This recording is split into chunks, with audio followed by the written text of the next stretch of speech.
Chittoor assembly ఎప్పటికైనా నాదే, నాకే వస్తుంది ఆ సీట్ అని చెప్పేసి మీరు ఈ 5 సంవత్సరాలు కష్టపడ్డారా? సీటు వస్తుంది అని నేను ఏ రోజు కూడా కష్టపడలేదు. ఆశించి చెప్తున్నాను కదా, ఈ పబ్లిక్ మొత్తం సారు యొక్క అసెట్. ఈ సారుకు సేవకుడిగా మా బాధ్యత ఈ అసెట్ను కాపాడడం. మేము తప్పుడు పనులు చేస్తే ఈ సారు యొక్క అసెట్ని మేము డ్యామేజ్ చేసిన వాళ్ళం అవుతాం.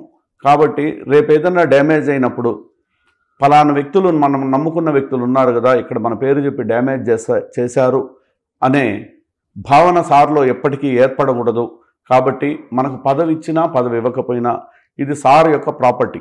ఈ ప్రాపర్టీని మనవంతు మనం ఏం ప్రొటెక్ట్ చేసి పెట్టగలం అనే నినాదంతోనే గవర్నమెంట్ వచ్చిన డే 1 నుంచి కూడా పబ్లిక్కి ఏ అవసరం వచ్చినా ఇది మా పని అనే బాధ్యతగా రెస్పాండ్ అయ్యేవాడిని నేను ఎవరికైనా కానీ.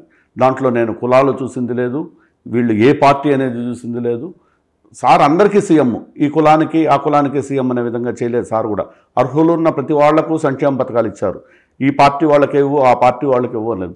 అదే నినాదంతో మేము కూడా కష్టమన్న ప్రతి వాళ్ళ దగ్గరికి వెళ్ళి మీకేం అవసరం ఉండదనే విధంగానే పనులు చేసి పెట్టాం.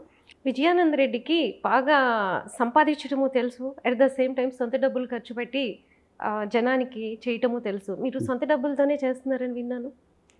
అంటే సంపాదించడం తెలుసు అంటే ప్రతి మనిషికి వ్యాపారం చేస్తే కానీ సంపాదన రాదు. నాకు రియల్ ఎస్టేట్ తెలుసు, కన్స్ట్రక్షన్స్ తెలుసు, కాంట్రాక్ట్లు కూడా చేసేవాడిని. కాంట్రాక్ట్లు ఇప్పుడు మానేశాను. నాకు వచ్చిన దాంట్లో నా అవసరాల పని మిగిలింది నేను పబ్లిక్ ఖర్చు పెడతా ఉంటాను. దాన్ని రకరకాల అపోహలుగా క్రియేట్ చేసి చంద్రబాబు నాయుడు గారు నా మీద తప్పుడు కేసులు కూడా పెట్టి నానా ఇబ్బందులు పెట్టి, చెప్పాను కదా నేను 2014లో నా మీద ఈ దేశంలో ఎవరికి పెట్టిన కేసులు పెట్టారు. 2014 విషయం వదిలేసిన ఇప్పుడు 19లో కూడా మీరు పార్టీ అధికారంలోకి వచ్చిన తర్వాత ఇక్కడ కూడా మీ మీద ఎలిగేషన్స్ చేశారు. మీరు ఆర్టీసీ వైస్ చైర్మన్ అయిన తర్వాత ఎర్ర బస్సుల్లో, అంటే గవర్నమెంట్ బస్సుల్లో ఎర్రచందనాన్ని తరలించారు, అమ్ముకున్నారు, కోట్లాది రూపాయలు సంపాదించుకున్నారు అనే విమర్శ స్వయంగా చంద్రబాబు నాయుడు చేశారు. మా చంద్రబాబు నాయుడు గారు మీరు చూసారో లేదో, మొన్న జీడీ నెల్లూరులో వచ్చి ఒక ప్రోగ్రాం పెట్టించారు, రా కదలిరా అనే ఒక ప్రోగ్రాం. రా కదలిరా అనే ప్రోగ్రాంలో తను మాట్లాడిందంతా నేను ఈ జిల్లాకు ఏం చేస్తానో అనేది తను మాట్లాడలే. ఎవరైతే శక్తివంతమైన నాయకులు ఉన్నారో ఈ జిల్లా పెద్దలు గౌరవనీయులు పెద్దిరెడ్డి రామచంద్రారెడ్డి గారిని మొట్టమొదట స్టార్ట్ చేశారు. తనని అనరాని బూతులు మాట్లాడారు. దాని తర్వాత నెక్స్ట్ నన్నే మాట్లాడారు. తను ఎన్ని రకాలుగా ఉంటుందో అన్ని రకాల మాటలు మాట్లాడారు.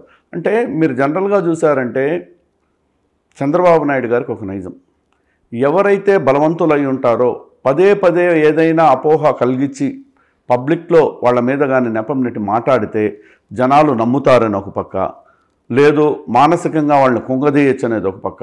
ఇటువంటి స్ట్రాటజీ ఉపయోగించే వ్యక్తి చంద్రబాబు నాయుడు. మీరు చూస్తున్నారు, జగన్మోహన్ రెడ్డి గారు రాజకీయాల్లో వచ్చిన రోజు నుంచి 1,00,000 కోట్లు దోచినారని, అది దోచినారని ఇంతవరకు తను ఎప్పుడు కూడా ఒక చిన్న నిరూపణ కూడా చేసింది లేదు. అదేవిధంగా నా మీద కూడా ఎర్రచందనం చేశారని, అది చేసినారని, ఇది చేశారని తప్పుడు కేసులు పెట్టినాడు. ఎక్కడైనా కానీ ప్రత్యక్షంగా కానీ పరోక్షంగా కానీ నా మీద చిన్న ఇన్వాల్వ్మెంట్ లేదు. కేవలము ప్రభుత్వం వచ్చిన వెంటనే కన్ఫెక్షనల్ స్టేట్మెంట్ల మీదనే నా మీద కేసులు పెట్టించినాడు. కేవలం కన్ఫెక్షనల్ స్టేట్మెంట్, రాముడు చెప్పినాడు, లింగడు చెప్పినాడు, కేసు పెట్టేసేయండి, అయిపోయింది. అంతేగాని నేను ఎక్కడ కానీ నా ఇన్వాల్వ్మెంట్ ఉందని కానీ ఇంకోటని కానీ లేదు. పేర్లు చెప్పారు, రాసేసుకున్నాం, అయిపోయింది. అంతకు తప్పించేసి ప్లీజ్ సబ్స్క్రైబ్ .న్యూస్.